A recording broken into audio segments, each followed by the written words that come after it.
Bacillary dysentery. Dysentery किसे बोलते हैं? जब स्टूल में म्यूकस ब्लड आता हो और साथ में डिफिकेशन के समय पेन होता हो रेक्टम में या लोअर एब्डोमेन में, तो उसको हम लोग डिसेंट्री बोलते हैं। डिसेंट्री ऐसे दो तरह के होते हैं। अमीबिक डिसेंट्री जो ईएच से होता है, एंटोमिया हिस्टोलिटिका से होता है, और दूसरा जो होता है बैसिलरी डिसेंट्री जो बैक्टीरिया से होता है। तो आज हम लोग बैसिलरी डिसेंट्री के बारे में बात कर रहे हैं। बैसिलरी डिसेंट्री कैसे होता है, क्या सिम्टम होता है? देखिए, बैसिलरी डिसेंट्री, नाम है बैसिलरी, बैसिलरी से या इसका मतलब होता है बैक्टीरिया के सेप का इसका इंडिकेशन होता है। तो बैक्टीरिया के कारण, बैक्टीरिया की वजह से जब डिसेंट्री होता है तो उसको हम लोग क्या बोलते हैं? बैसिलरी डिसेंट्री बोलते हैं। अब ये बैक्टीरिया कौन से बैक्टीरिया होते हैं? बैक्टीरिया का नाम है सीजेला, है ना। सीजेला जो होता है बटा बैक्टीरिया होता है। सीजेला सीजेला जो होता है ना, ये ग्राम निगेटिव रॉड से बैक्टीरिया होता है। ग्राम निगेटिव रॉड से बैक्टीरिया होता है, और यह बैक्टीरिया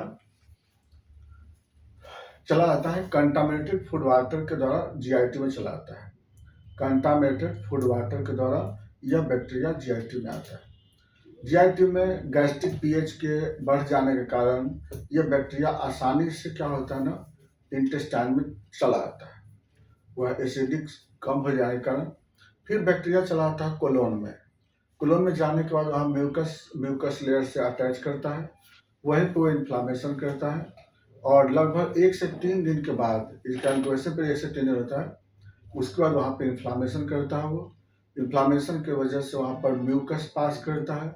इन्फ्लामेशन के कारण वहाँ म्यूकस सेल डैमेज होते हैं, जिसकी वजह से वहाँ से ब्लड भी निकलता है, वहाँ पे म्यूकस ब्लड, और डिफिकेशन के समय रेक्टम में या फिर लोअर में दर्द भी होता है। स्पाज्म जैसा दर्द होता है, लगता है मरोड़ जिसको बोलते हैं लोग, उसके जैसा दर्द होता है। इसको हिंदी में पेचिस बोलते हैं, या आव भी बोलते हैं, इसको मरोड़ भी बोलते हैं इसको। अब क्या होता है, पेशेंट में सिम्टम क्या मिलता है इस पेशेंट में? इसमें क्या होगा कि पेशेंट को लूज मोशन होता है, और वो भी कितना होता है, दिन भर में 12 से लेकर 15 बार होता है मोशन। लेकिन इसमें स्टूल का क्वांटिटी उतना ज़्यादा नहीं होता है इसमें। हाँ, लेकिन जब भी पेशेंट जाता है डिफिकेशन के लिए, तब म्यूकस और ब्लड दोनों पास करते हैं उसमें, और दर्द होता है। ये बहुत पिकुलियर फीचर है इसमें। और हल्का सा फीवर रहता है, माइल्ड फीवर रहता है पेशेंट को। थोड़ा थोड़ा नोजिया वोमिटिंग भी पेशेंट को कभी कभी मिल जाता है उसमें, और पल्स रेट थोड़ा हाई हो जाते हैं, बीपी लो हो जाते हैं, वीकनेस होता है पेशेंट को फीलिंग इसमें। और यही इन्फेक्शन अगर ज़्यादा समय रह जाता है पेशेंट में, तो इसी कारण से पेशेंट को अर्थराइटिस डेवलप होता है, रिएक्टिव अर्थराइटिस। उसके साथ साथ किडनी का प्रॉब्लम हो सकते हैं, स्किन रैशेस हो सकते हैं, सेप्टिसेमिया हो सकता है पेशेंट में। तो यह बैसिलरी डिसेंट्री के कारण जर्नलिस्ट कॉम्प्लिकेशन होते हैं। कैसे पता लगाएं बैसिलरी डिसेंट्री को? पता लगाएंगे हम लोग तो क्या कि पेशेंट जाता है डिफिकेशन के समय, तो ब्राउनिश रेड कलर का स्टूल होता है, दर्द होता है उसको, है ना। तो अब क्या होता है, इसका बैसिलरी डिसेंट्री का अपनी पहचान बता दें आपको हम। इसके लिए जब आरईएफ स्टूल कराते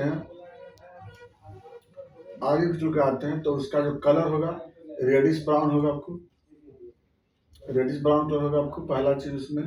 दूसरा म्यूकस रहेगा इसमें, ब्लड होगा इसमें। पीएच जो होता है ना स्टूल का, पीएच वह बेसिक हो जाता है, बेसिक या अल्कलाइन बोलते हैं, अल्कलाइन। जबकि ईएच में एसिडिक हो जाता है, उसके बारे में हम आगे जी करेंगे आपको हम। तो इसमें क्या होता है, आपको बेसिक पीएच हो जाते हैं, और इसमें आपको माइक्रोस्कोप में देखेंगे तो आरबीसी मिलेगा आपको, पल्स सेल मिलेगा बहुत ज़्यादा इसमें, और साथ में बैक्टीरिया मिलता है ना। ये सब जो है डिसेंट्री में आपको मिलेगा। टोटल डब्ल्यूबीसी काउंट करेंगे तो बढ़ा हुआ मिलता है, और डीएलसी काउंट में न्यूट्रोफिलिया मिलता है। ये सब बहुत बेसिक डिसेंट्री की मेन पहचान सब है ना। डीएलसी में क्या होगा आपको, डीएलसी में बाहर रहेगा आपको, और डीएलसी में आपको न्यूट्रोफिल बाहर रहेगा आपको, है ना। ये आपको रहता है पेशेंट में। बेसिक डिसेंट्री में जांच कर लेते हैं हम लोग। अब क्या है, इतना पता लगाने के बाद हम लोग का करते हैं ट्रीटमेंट। क्योंकि बैक्टीरिया से है डिसेंट्री है, तो इसके लिए हम लोग को जो दवा देते हैं, पहला तो पेशेंट को मेंटेन करना हम लोग को है, हाइजीन मेंटेन बहुत ज़रूरत होता है। अगर वीकनेस जो अगर हो रहा है पेशेंट को, तो ओआरएस और दे सकते हैं, आपको साल्ट वाटर दे सकते हो उस पेशेंट को। और हाइजीन मेंटेन बहुत ज़रूरत होता है। फ्रेश फूड यूज़ करते हैं। जो पानी देते हो वह भी आपको फ्रेश होना चाहिए। तो ये सब जो है ना मेंटेनिंग बहुत ज़रूरत होता है उसका। मेन रहता है ड्रग्स में, इसमें हम लोग पेशेंट को दवा कर देते हैं। इसके लिए होम्योपैथिक में बहुत अच्छे दवा होते हैं, जैसे मर्कसोल है या फिर सालिसिया है या फिर एंटिम क्रूड है। ये सब जो दवा है बहुत अच्छे दवा होते हैं और इसकी वजह से पेशेंट को इलाज की जाती है। बाकी और भी इसमें दवा होते हैं। एलोपैथ में तो खैर इसमें एंटीबायोटिक को यूज किया जाता है उसमें, लेकिन हम लोग होम्योपैथ से इसको बहुत अच्छे ढंग से ठीक कर लेते हैं, क्योंकि इसमें आगे रिएक्टिव अर्थराइटिस होने की चांस बहुत सारे लोगों को होता है। रिएक्टिव अर्थराइटिस, तो इस सब से बचने के लिए हमको होम्योपैथी दवा देना चाहिए। इसका साइड इफेक्ट कम है और फिर दोबारा जल्दी ये इन्फेक्शन होते नहीं है। तो इसके लिए हम लोग वहाँ पर जान रहे हैं कि पैनिक होने की आवश्यकता नहीं है। आप आराम से इस पे हमें आप टॉकिंग कर सकते हैं, हमसे आप डायरेक्टली आप कंसल्ट कर सकते हैं। इसमें इलाज अच्छी होती है। बाकी बातें चल रही है नेक्स्ट वीडियो में। Thanks for watching.